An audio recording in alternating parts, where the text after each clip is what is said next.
Good morning. Ito ang mga sili. Ang dami. Naaniyan natin naman maraming beses eh. Hindi ko napansin na ito. May pula na pala. Pwede panog sa mga sinigang. Ito. Meron din pala. Ayan. Daming bunga. Ngayon, kakahingat tatagin. May hipay sigurado. Mapansasahog. Sa ulam. Ito, mani ko sa atin. Kanina nakain pa ng dalawa. Pinakasin sa bisita.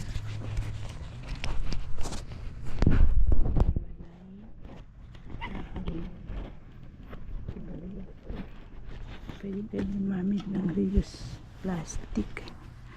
Yung loob naman kasi nito malinis. Yung labas lang ang marami. Total hugasan din naman itong ngayon. Gugupitin lang yung dulo. Tapos aalisin yung balat. Doon. Tapos alagay nyo na. Ay, tuyot na pala eh. Ito pwede pa. Wala kasi siyang yung pinhe. Kaya pwede yan. Sibuyas, Tagalog to na maliliit. Lumaki ng ganito kasi maganda yung lupa.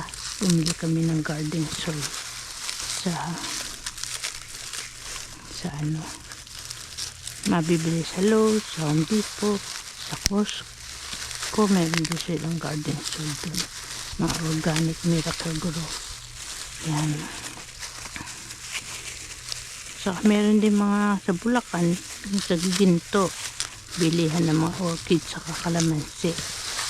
Saka sa mga lugar nyo na hindi nyo lang alam, kung may nakita kayo mga natitinda ng mga puno-puno, bibili kayo. Advantage sa inyo. Huwag nyo iisnabin kahit yung nabibili mga singkamas, huwag nyo lalampasan. Bibili kayo mais, nilaga, pati sabaw, hindi kayo mga buko, yun mga healthy food, mga nabibili sa palengke. Meron na ako. Ito naman yung mga panahog sa bulalo. Kahit ito hanggang din eh.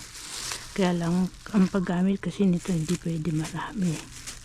Pugasan nyo tapos lalagay sa freezer para pag winter meron kayong mga panahog. Alisin lang yung mga dried. Ilalagay ko yan sa compost. Mga tuyot.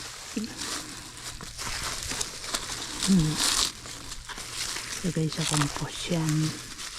Ito ko mahal sibuyas sa lugar nyo. Ugasan nyo lang yan. O parang i-design nyo yan. May sibuyas na kayo. Kain ito. Ang bulok lang yung dulo. Yung hindi bulok yun. Tapos utay-utayin niya na yan. Lagay sa compost. Ganun. Tipid-tipid. Kasi pag bili ng bili, wala rin. Bultuhan pa bili dito ng mga panahog. Kaya nasisiraan ng ulo. Hindi pa sa ulo. Nasisiraan ng ulam. Hindi naman pwedeng kainin yun ng kainin. Tataba. Pag tumaba, sakit. Puro sakit, gastos. Kung naririnig yung mga presyo ng mga binabayaran, totoo yun.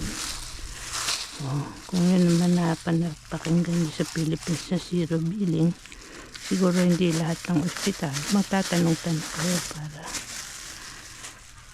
nakakagather kayo ng information. Kaya marami ko ditong ginawang kayalan. Nagbawas kasi kami ng gahalit sa taas. So ito, pag meron kayong mga ginupit na, pati mga buhangin nga, nire-recycle ko. Since meron kayong glove, ito pa, sunugasan nyo ito ng detergent. Pwede pa rin itong gamitin sa mga paghahawak ng mga lupa-lupa. Pag may butas lang sa pagtatapon. Kasi mahal lang rubber gloves.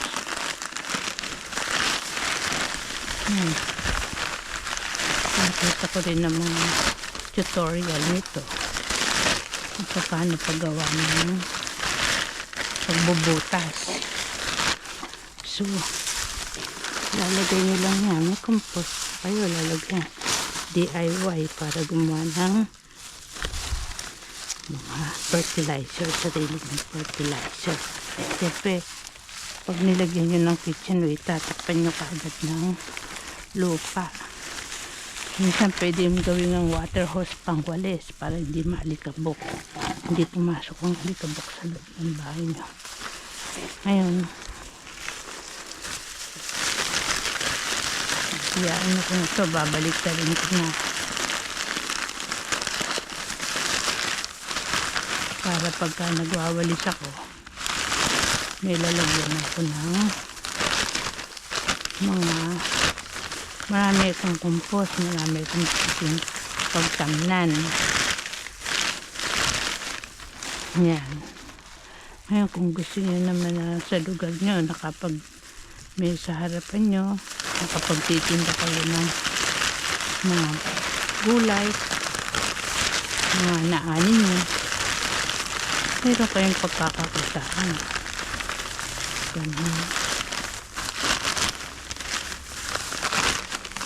Siyempre tutulungan nyo rin yung mga tumulong sa inyo, yung mga tumutulong kagaya ng kahit yung mga namumuno sa lugar nyo na nagbigay ng tulong sa inyo, o kaya kayong mga nagbibigay ng dapat nagbibigay ng tulong. Pag wala kayong natulungan, wala rin tutulong sa inyo pagdating ng panahon.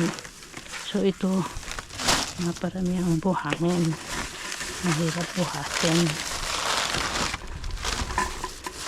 So ito, pati mga buso, baling tumapon siya, madali na lang walisan yan. So organize ko yung pwedeng balikta rin at gugupitin next time. So marami kung pag hindi kayo pala tapon, marami kayong magagamit. Kaya ako binabaliktad dyan. Maganda kasi tingnan, kulay puti, malinis. Siyempre pag nilagay nito, ang dami nakasulat, magulo. Pero pagka puti, kahit malupaan yan, pag binomba nyo ng water, malinis pa rin. Ngayon ko, pag magtitinda kayo ng mga puno, gulay, magbibenta nyo ng magandang presyo. Nakatulong pa kayo sa kapwa nyo. Kasi nga, totoo yung eat in moderation and you will never get sick. Pagkain lang kayo ng kain. Sarili nyo lang iniintindi nyo. Hindi kayo nakasusunod sa Diyos. Kasi nga, tataba kayo na hindi kayo, ano man ang gawin nyo, hindi na kayo papala. Kasi iniisip nyo lang sarili nyo. Mahirap yan. So, ipuposisyon ko na yan sa mga dapat nilang posisyonan. O kaya ilalagay ko lang dito para dampot na lang ko ng dampot. Nakukolekta ko pa yung mga sariling dahon. Ngayon, natural lang magkakaroon insekto sa ilalim. Langgam, ipis, kung ano man. Bubuhusin nyo lang ng kulong tubig. Yan. Saka, natural lang ang magkaroon ng langaw ngayon dahil yung ibang landfill sa Philippines sinunog. Siyempre yung pag sinunog yun, tapos nag-windy, yung mga langaw no, kung saan saan pupunta. Siyempre mga dayo, nakasapatos, hindi naman kaagad na nalilinis yung sapatos. Ganun. Kaya kung saan saan din nauuwi ang mga insekto. Kailangan alam niyo yung gagawin niyo. Kung ano, paano niyo mapipigil ang mga insekto. Pinakikita ko naman sa vlog ko. May mga matipid, may mga mabibili. Gagawa lang kayo ng paraan. Minsan sa mga palengke, magre-request kayo ng paging pag budget ng gobyerno yun, hindi nyo babayaran yun. Sagot nila yun. Huwag nilang iboboto pag hindi kayo ginagastusan ng inyong mga leaders na hindi kayo ginagastusan pagkakaroon ng direktor. Yun ang mga tinatawag na kurakot. Pero kapag ginagastusan kayo, sinabi nyo paging, sumusunod sila. Pag hindi sumunod yung i-report nyo sa kung kanino yung dapat i-report. Ayaw sumunod. Mananagot yung mga ayaw sumunod. Ganon din sa Diyos. Pagka marami ng ayaw sumunod, marami na earthquake. Marami lindol. Ayaw magbigay ng sinesin sa simbahan. Paano mabubuhay yung mga pare, mga bispo, mga papa, mga naglilinis at tumutulong sa simbahan. Yung mga masasama naman kasi kaya exempted magbigay sa mga simbahan, pero hindi sila exempted na tumulong at magbigay tulong sa mga kapuspalad para patawarin ang kanilang kasalanan. Pwede sila nagbigay ng tulong, hindi sila mapapatawad. Kaya kahit saan sila mapunta, sinusundan sila ng lindol. Kailangan pagtataguan pagka gumawa ng masama. Kaya nagtataka ko bakit yung iba nabubuhay na ayaw ng maniwala sa Diyos.